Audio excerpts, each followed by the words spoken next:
बहुत समय पहले उज्जैन नामक नगर में राजा विक्रम नाम का एक बुद्धिमान लेकिन अहंकारी शासक रहता था। राज्य समृद्ध था, जनता खुश थी, लेकिन राजा को अपने कर्मों पर घमंड था। एक दिन राजसभा में चर्चा हुई। कोई बोला, राजन, ग्रहों की दृष्टि से बचना असंभव है। राजा मुस्कुराया और बोला, मैं इतना शक्तिशाली हूं कि शनि की दृष्टि भी मेरा कुछ नहीं बिगाड़ सकती।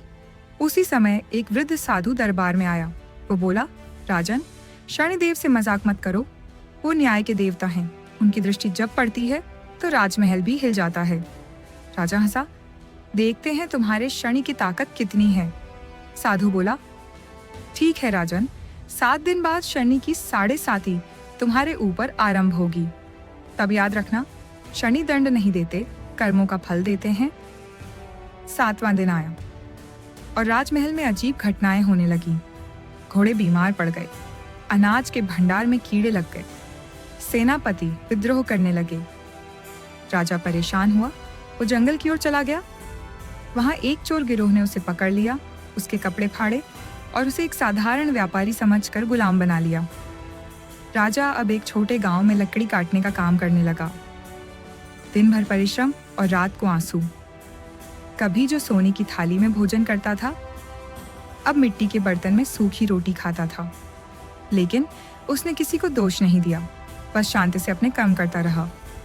एक दिन गांव में एक वृद्ध साधु आया। वो बोला, पुत्र, तुम में तेज है, तुम्हारा चेहरा राजसी लगता है, कौन हो तुम? राजा विक्रम ने कहा, अब मैं कोई नहीं, बस अपने कर्मों का फल भोग रहा हूं। साधु मुस्कुराया, शनिदेव तुम्हें परख रहे हैं। जब मनुष्य घमंड छोड़ देता है तब कृपा का द्वार खुलता है। अगले दिन गांव में अचानक सोने की खान मिल गई। लोग खुशी से झूम उठे और राजा विक्रम के परिश्रम को देखकर उसे गांव का प्रमुख बना दिया गया। राजा विनम्र था, उसने अपने धन का उपयोग दूसरों की सहायता में किया, भूखों को भोजन दिया, बीमारों की सेवा की। एक रात उसने स्वप्न देखा, शनिदेव प्रकट हुए, नीले वस्त्रों में शांति के साथ बोले, राजन, तुम्हारा घमंड तोड़ना आवश्यक था, क्योंकि जब इंसान खुद को भगवान समझने लगता है तो उसे अपने कर्मों का बोध कराना पड़ता है। तुमने कष्ट सहा लेकिन किसी से घृणा नहीं की, यही तुम्हारी परीक्षा थी और तुम सफल हुए। राजा ने फोल्डेड हैंड्स जोड़े, प्रभु, आपने मुझे बहुत कुछ सिखाया। अब मैं समझ गया, शनि की दृष्टि विनाश नहीं करती, जागृति देती है।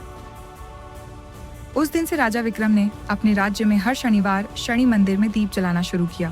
कहा, जो अपने कर्म सुधार लेता है, शनि देव की कृपा अपने आप बरसती है। शनि देव से डरना नहीं चाहिए, उन्हें सम्मान और सच्चे कर्मों से प्रसन्न करना चाहिए, क्योंकि वो सजा नहीं देते, केवल न्याय करते हैं।